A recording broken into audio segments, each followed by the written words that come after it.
Hello everyone, thank you for tuning in to Handy Radio. In today's video I'm going to highlight some of the common issues with this handheld. Let's start with the more expensive end, the KG UV-8D. Now this one has got coloured display. Now one small issue with this one is the battery life. The standard battery is 1700 milliamp hours, and even with that one the battery life is not very good. Some people tend to replace it with a bigger capacity battery or just have another one as a standby. One other issue with this radio is you can activate the FM broadcast by pressing this button here.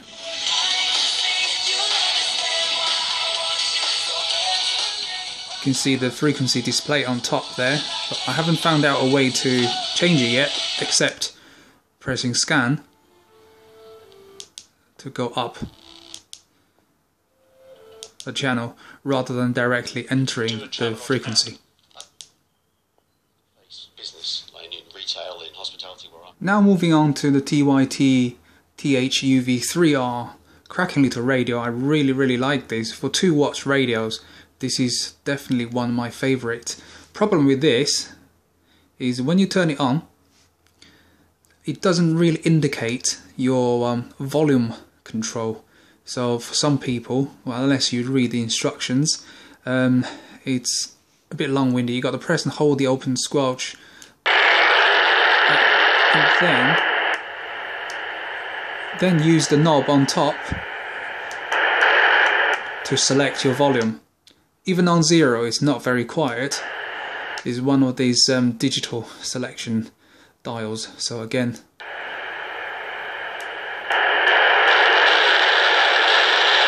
moving on to the very popular brand and model, the UV5R series from Baofeng.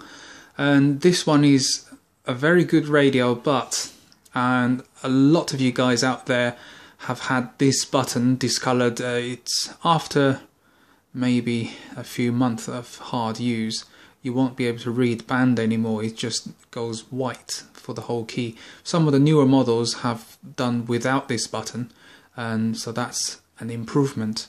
Another issue with the UV5R is there are 2 little, if you like, little slots, pin slots thing that goes into the bottom of the battery. I have seen some pins on the radio being bent, so if you're pushing these in without lining it up properly at the bottom of the radio, you may see these pins being bent or just snapped off. Another issue with Baofeng UV5R series is when you go into the dual watch, this one, it says TDR, dual standby. When you activate it, you get a little S icon on the screen. Now that's fine if you listening to 2 frequencies, but what the problem is, when the other band, like for example this one is on A, the top one, but when you get transmission from the bottom one, that little arrow automatically moves down to the bottom. So if you are then press the PTT, you are transmitting on the different band. So you've got to watch where the little arrow is before you hit transmit. And that is a bit of a pain. If you don't look at the screen, or if you forget to look at the screen, you could be listening on one frequency and transmit later on a different frequency. With this one, it's the UV5RC. Now if you are getting the UV5RC or the RC Plus or the RA or RA Plus, if you look at the bottom of the radio, this is more curvy design on the bottom, which means you are not able to fit the large capacity 3800 milliamp hour battery on this model at all. Now you can squeeze another one of those on the RE or RB or RD, some of the more square design models, but unfortunately the bigger batteries won't fit the RC or the RA.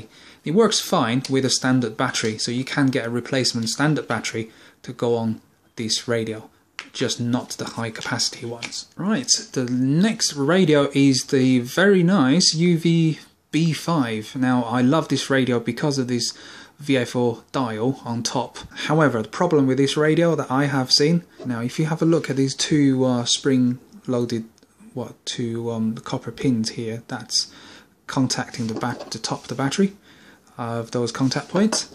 Now the right hand one is slightly sunk in and it doesn't really spring back. So problem with this is when you try to turn on the radio, nothing happens. But if you try to squeeze the battery or push it up, then you get your battery reading. But take your hands off, see, it gets cut off. So if you are having trouble with the UVB5, first thing you need to check is if you have a problem with the little contact pins inside the radio in the back. Now if you're not careful, this could happen. Now this is UVB6, which is the same design on the front. This one has really actually snapped off, so this one, it might work with this battery, but again, you don't want it to be broken, and that's one of the problems. And again, this is not working because of that issue. Now going on to something newer, this is the GT-3. This one came out in 2014, last year. Problem with this one, still the same thing with the dual standby. So when you activate it,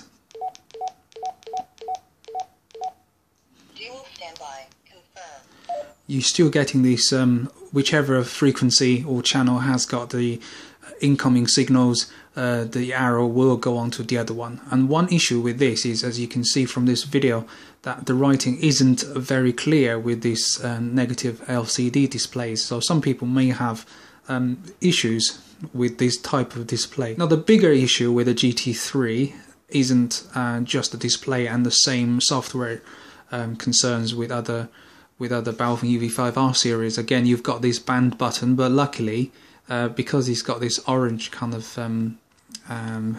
deco or orange design, it isn't as bad as when you're looking at my RC. Now, other concern is the antenna. Antenna's got nothing, you know, there's no issue with the antenna, it's just a stock one, but it's the antenna mounting on top of the radio.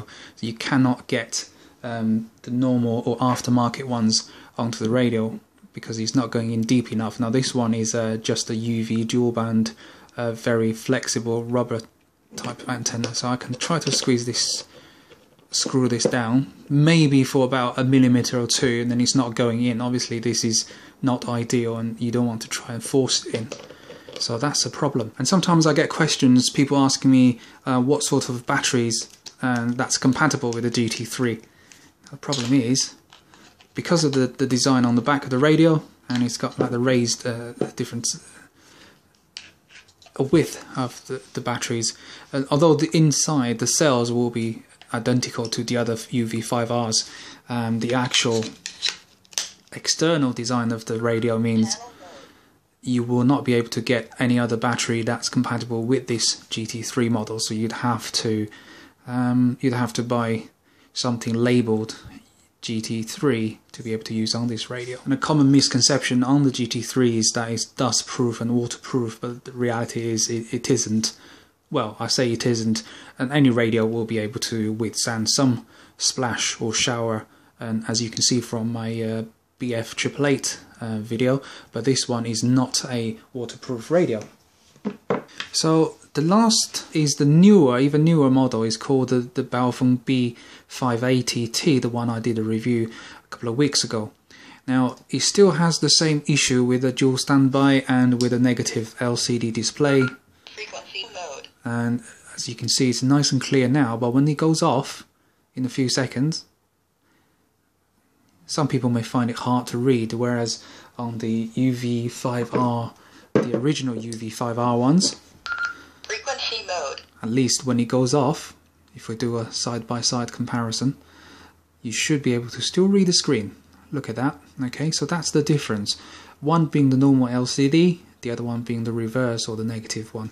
Now the B580T has got rid of that band button, so you're not going to worry about damaging or rubbing the paint off that button. Problem with the GT3 is people can accidentally brush on the monitor button or the torch LED lights on top, so it's very easy to accidentally transmit on something. So for example, I just brush my finger along the side, you can see it's actually transmitting, and if you do that on the top, it's going to activate the radio.